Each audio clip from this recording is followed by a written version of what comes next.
And welcome into PressBox Live. I'm Stan the Fan Charles of PressBox, PressBoxOnline.com.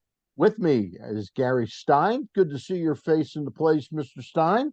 You too, Stanley. It's been a little while. Yes, it has been a minute. Yep, And we got it. joining us today is one half, but he'll do double the work today. One half of our Sports Business Huddle Right. group. Marty Conway joins us, professor at Georgetown University and longtime executive in the world of sports with the Orioles, the Texas Rangers, and with AOL, right, Marty? That's right. That's right. AOL. All of a sudden, I was thinking Facebook, but that's a different story. Yeah. Let me just pose a question to our audience out there. What company has the expertise and technology to make your home substantially more energy efficient, comfortable, and even virus-free?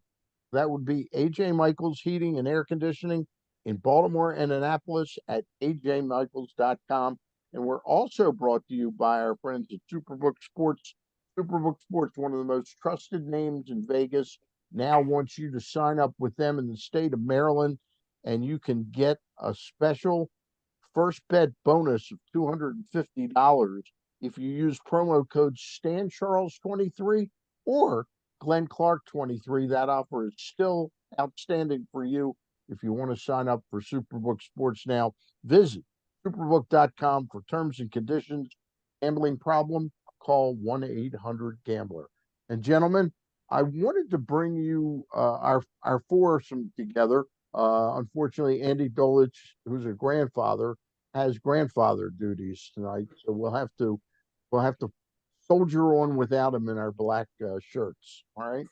We hope he has enough diapers, Stanley. I hope he does too. I know, and Andy, if not, he's got plenty of hats behind him that he can That's use. true. That's true. Right. Guys, I sent out an email to all of you about the New York Times article a couple of weeks ago about Mark Cuban and his sale to the what's the wife's name? Axel, Adelson. Adelson, Yeah. the Right. Adelson of the widow who's purchasing the team. But explain it to us, Marty. What is Mark Cuban doing here, and why isn't this just a clean sale of the product? Yeah. So from what we know, what's been reported is that she will be taking a majority stake in the Mavericks operation, and primarily running the business side or having somebody run the business side. Mark Cuban indicated that he would remain with the team. I'm sure he will remain some equity as well, but also he would be responsible for the basketball side and running the actual basketball operations, hiring general managers, coaches, roster development, different things like that. So it seems like it's an opportunity for both of them to get what they were looking for. The Adelsons family appears to be interested in perhaps the casino and betting opportunities that may develop in Texas. And, Mark Cuban gets an investor at a key time when it looks like values are probably peaking in the NBA.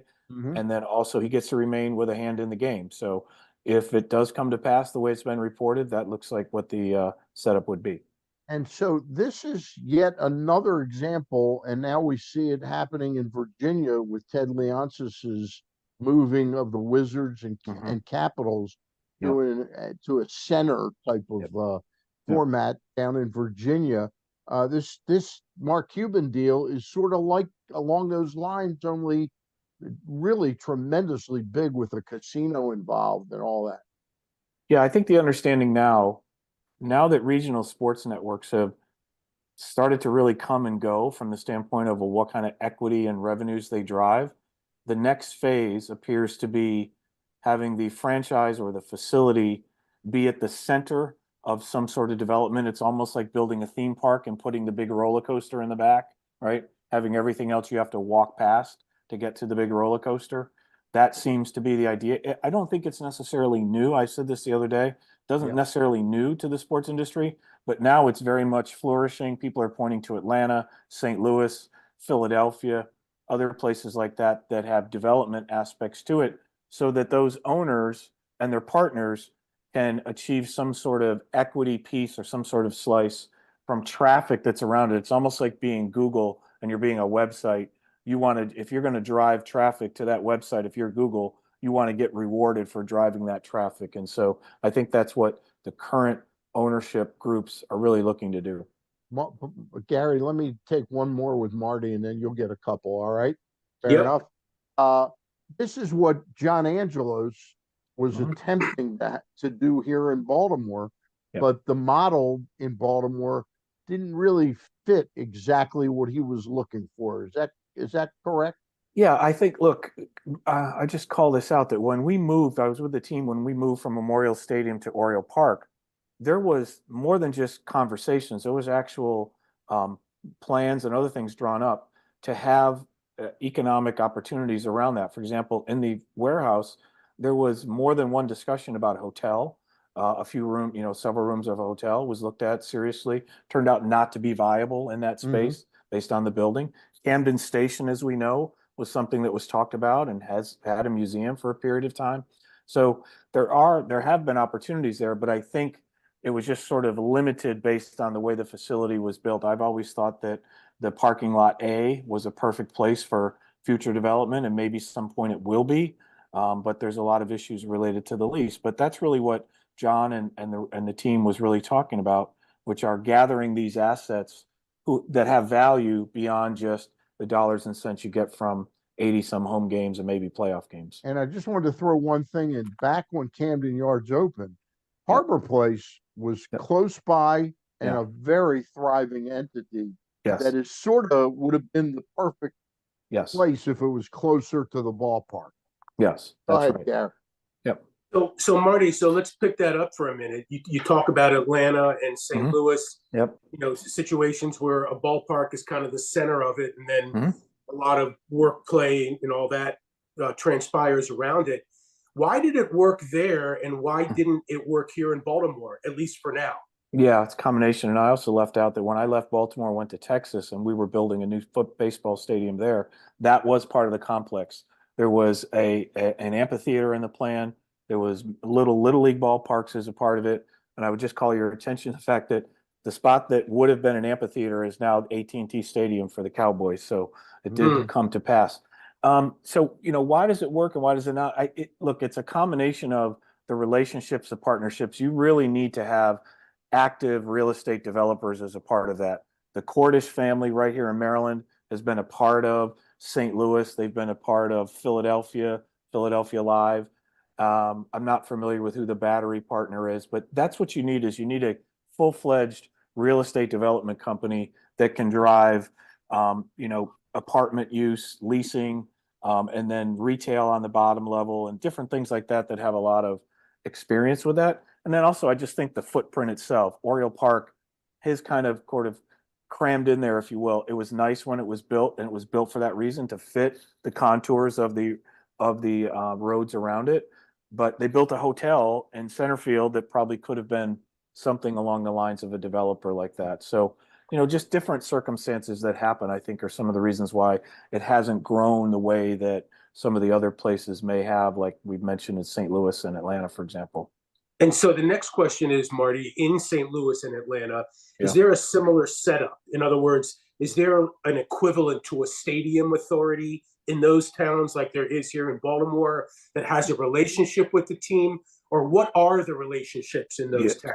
Yeah, not really. So the situation in Atlanta was such that when the lease was up for the Braves lease, remember they took over the old Olympic Stadium from the 96 Olympic Games. And when that was converted, they were on a lease of 25 years or so. When that expired, they really wanted to move to the suburbs. And so Cobb County, a suburb just north of the city, came calling with some property, some other opportunities to do it. So in that case, it was really driven by a county. It would be almost like here, Baltimore County saying, hey, let's move the stadium to, north of Towson or Timonium or someplace like that. So there wasn't a stadium authority.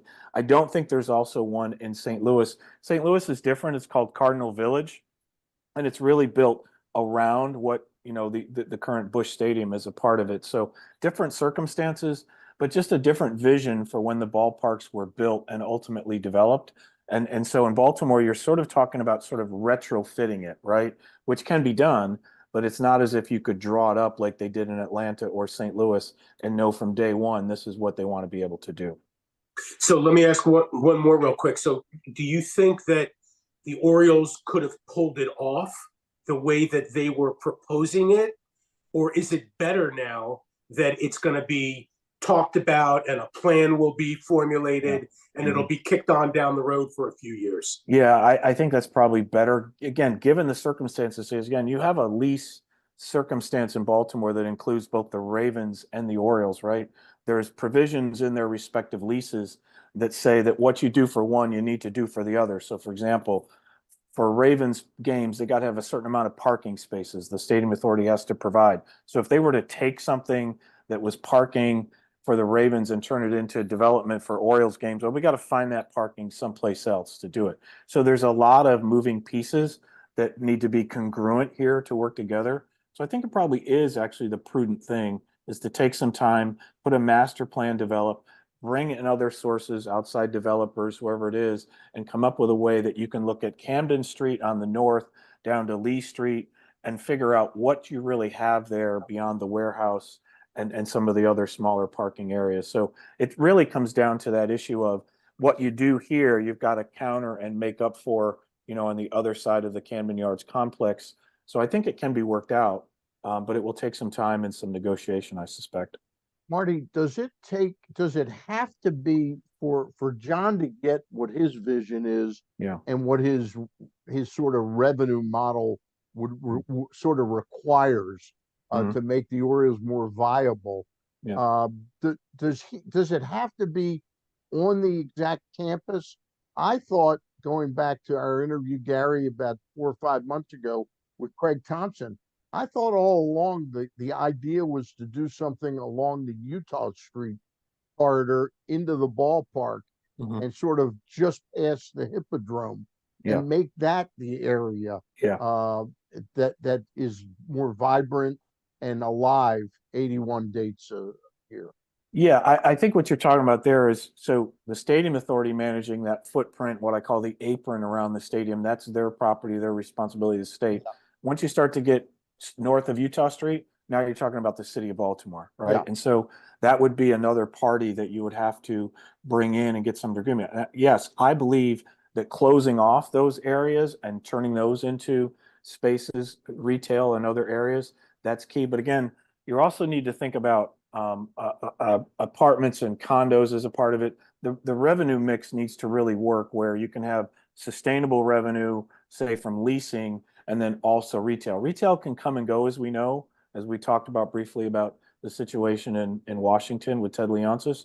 Retail really crumbled around Capital One Arena, and that's one of the reasons why he's moving. So you want to have a revenue mix that includes leasing and other areas, other aspects that are more stable and maybe, project out a number of years compared to just retail opportunities. Because at some point, retail can just become, at the whims of the economy. The city of Boston and the Red Sox have came up with an agreement about 5-6 months ago to create some model like we're all talking about here. Boston has got the economic base, I guess, to make that happen. You need the state's involvement here as the primary mover to really shake things up and do something to address some other needs in the city that are larger. Yeah, no, that's really it. I think what you're seeing, and we'll talk about Washington in a few minutes, but the issue there is just that limiting factor, whether it's the District of Columbia or in this case, the city of Baltimore. You really need states and authorities, stadium authorities, et cetera, that have bonding capabilities, that have what I call a bigger balance sheet to be able to get more revenues out there to bring in. Baltimore City or even the District of Columbia just has only a certain amount of what they're going to be able to do, right, based on the inventory and the things that they control. So I think it's essential that you have the state involvement here and they bring their bonding capability, their balance sheet, their credit card, if you will, to be able to generate more opportunity. So it's a little different. In Atlanta, Cobb County was thriving. They had a really good opportunity from economic development. So it was at the right time. But that's what you need here, I think, is you need that combination of the city, the state, and those entities to come together to really have this flourish. And then private development, because I think a lot of this is going to be delivered by a third party private developer. Yeah. Marty, what about the compare? I understand everything you're saying about the city and the state and, bringing together resources, but, Baltimore's got a lot of problems. They have a lot of issues with crime and people don't go downtown anymore. I got to tell you, I mean, I love Baltimore. I've lived here for 37 years. I don't go downtown that much anymore, occasionally to the games, etc. when I'm working. All right. But could you compare the culture around the downtown of Baltimore and how people feel about it to the situations in St. Louis and Atlanta? Are they comparable, or is Baltimore kind of, a little bit more behind those towns in terms of what's going on around downtown? Yeah, so different. All right, Atlanta, completely different. They took it from an area that was similar to what Camden Yards is, where the stadium was located, and moved it, 18 like miles Columbia north, or out to a Mills. big intersection of beltways and different things like that, because they said in their research, many of their fans came from Cobb County, Marietta, all those places, their season ticket holders to do it. So that was what it was really driven by. St. Louis different. I think this is more akin to Detroit, and keeping in mind that Detroit was struggling, right? And then they built a replacement to the Joe Louis Arena. They were actually able to convince the Pistons to come back from Auburn Hills back downtown to do it. So I think it can absolutely, the Orioles and the Ravens and that property can be the catalyst for whatever change happens, because then people will become more confident. So I just think in terms of lighting, security, doing those kinds of things, if it's going to change, I think it's going to change with the sports teams and not exclusive of the sports teams ultimately. Because we know that's what people come to these areas for, are the games, the weeknights and the weekends to do it. So I think if there's a solution, it starts in that footprint. I don't think it necessarily has to start elsewhere and work its way to that footprint. Let me just jump in, and one of our sponsors is the Costas Inn, and I'll talk about them for a moment, and then we'll have a few more questions for Marty. Costas Inn, 53 years at 4100 North Point Boulevard, a real staple for mostly that people know it as a place to go, a destination to eat crabs and crab cakes. But boy, they've got it all there for you. Fantastic specials Monday through Friday, great desserts, great, as I said, all kinds of different food there for you, great desserts as well. And it's a home atmosphere at the Costas Inn. I've been a friend of the Triantopoulos family for about 35 years now. They've always done me right. You make your plan to eat there, and you'll be happy you did at the Costas Inn, 4100 North Point Boulevard. Call ahead to reserve your crabs at 410-477-1975. They've got them year round, but you definitely need to reserve your crab. All right.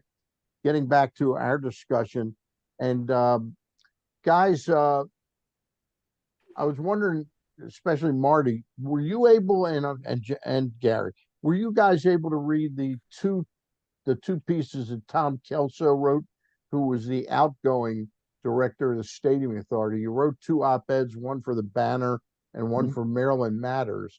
And I thought that the second one was much more pointed in its criticism.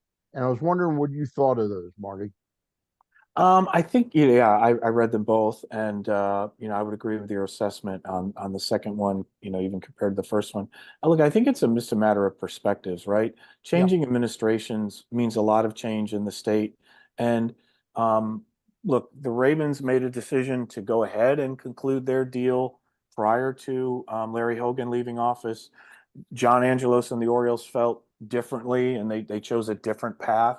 But I think at the end of the day, and to be fair to the Orioles, they got a lot more skin in the game in the fact that they're down there all the time, and what they hope for, to use the ball club as a catalyst for other revenue. Yeah, and there's 10 times as many Oriole dates as there are football dates, right? Yep. And then you take into account that they are sort of the senior entity in the lease situation. That's always been the case. There wouldn't be a football team in Baltimore had there not been a baseball stadium built with that Stadium Authority dollars, right? So ultimately, that's so there's all good reasons for it. What I was going to say at the end was, if you look at it, there were different paths, but where they ended up is quite similar, right? The Ravens ended their lease negotiations sooner.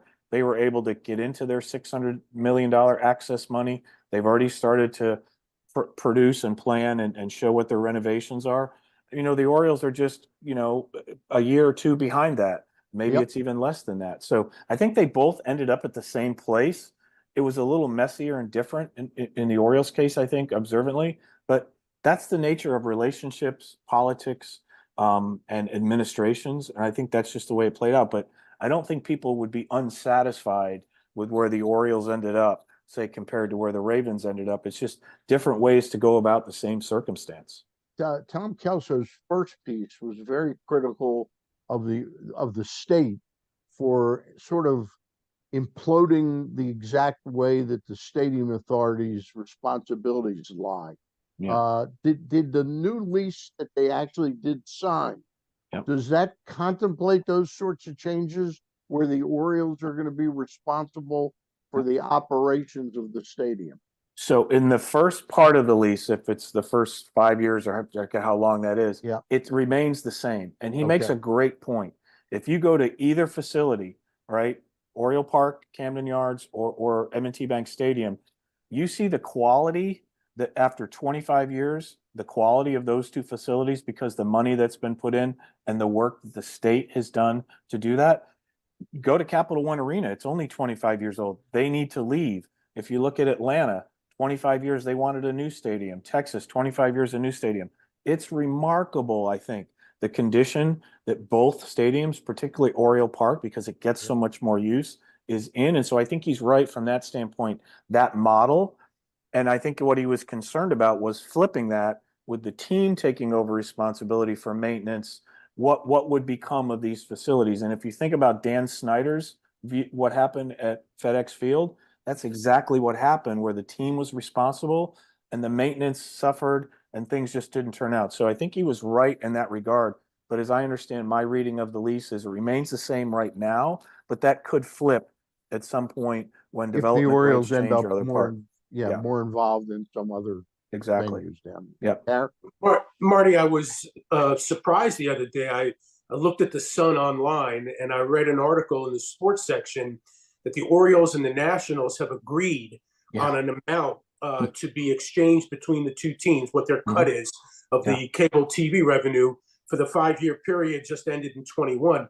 It took them 10 years basically to adjudicate the first 5 years. It took them even a few weeks to adjudicate the second. So my question is, why do you think that happened so quickly, number one? And is it a coincidence that the timing of both of these announcements, the lease and this deal with Masson and the Nationals, came out at around the same time? Yeah, so I don't remember. I'm going to paraphrase that past president. I don't remember who it was who said our long national nightmare is over. I forget who said that, but it felt similar in that, like you said, 10 years of really protracted litigation and just challenging everything. I think there's some level of just coincidence in getting them done. I think probably you would have liked to have a stadium lease prior to the end of the year. So I just think those were sort of on tracks that ultimately might have met in the month of December and November and December in that regard.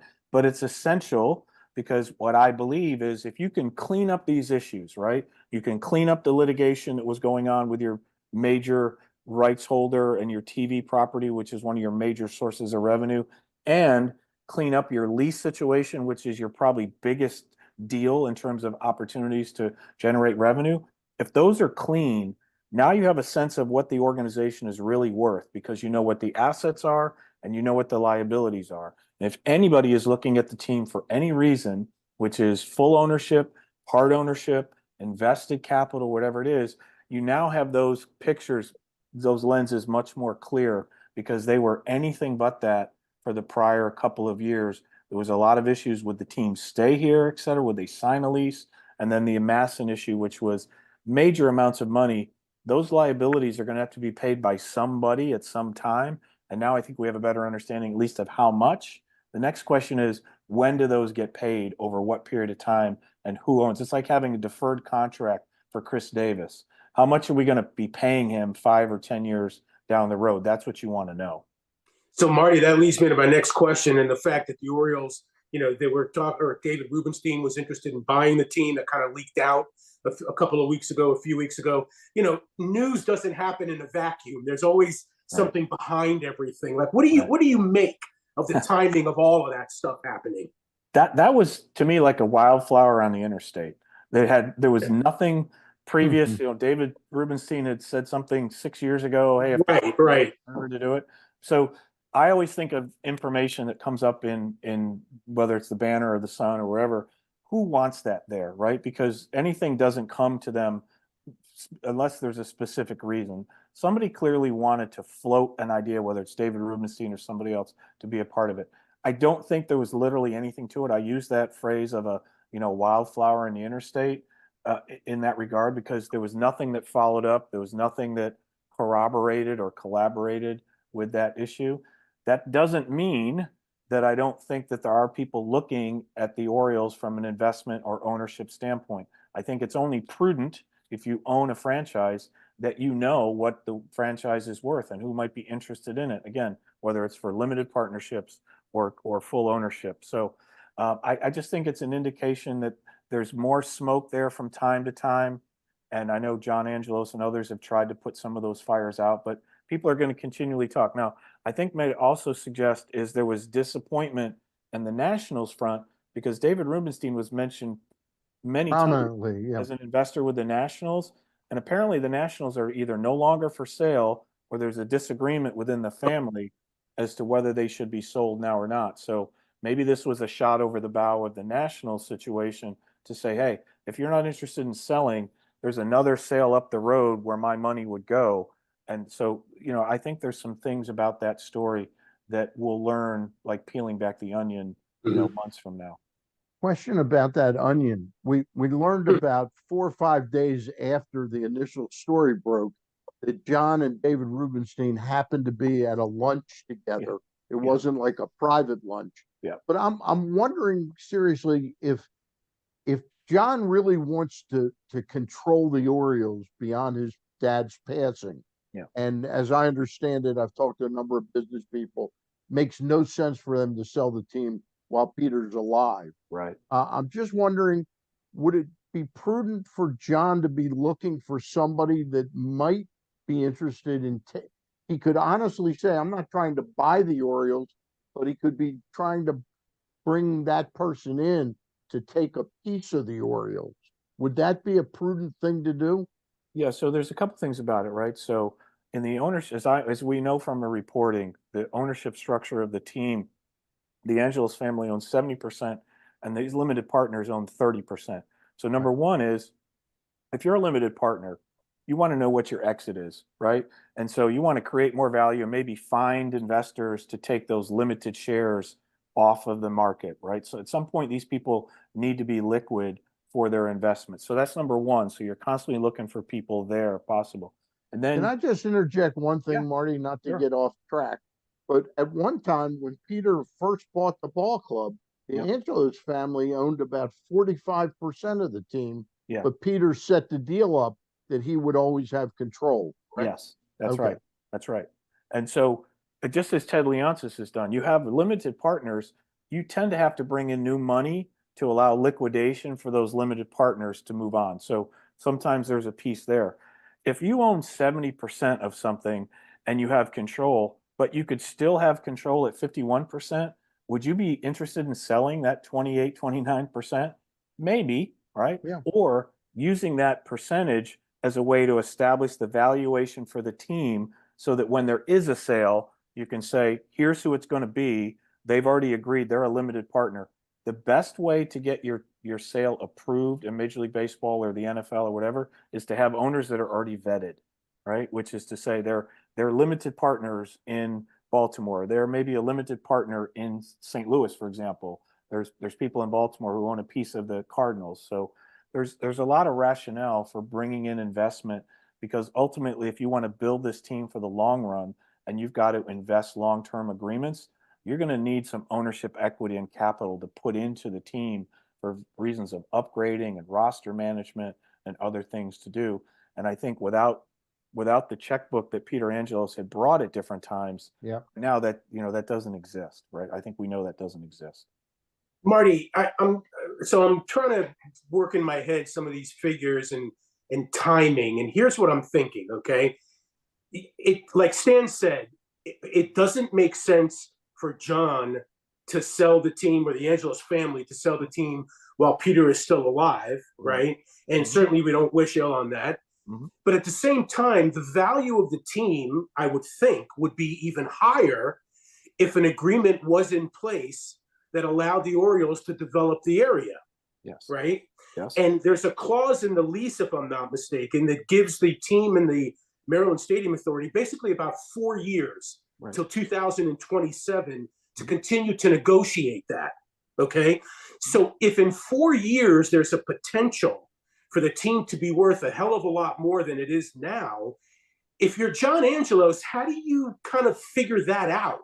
Like, where are you in terms of how you're thinking about what to do for the future of the team as opposed to the lease? And like, there's 4 years here where the value of the team could rocket exponentially. It definitely could, but on the flip side, we'll get to that in a second. On the flip side, the value of the network will go down because we know that in 2018 they had 5.6 million subscribers, and this has been reported. And in 2021, I think it was, or 2022, last summer, it was down to 3.3.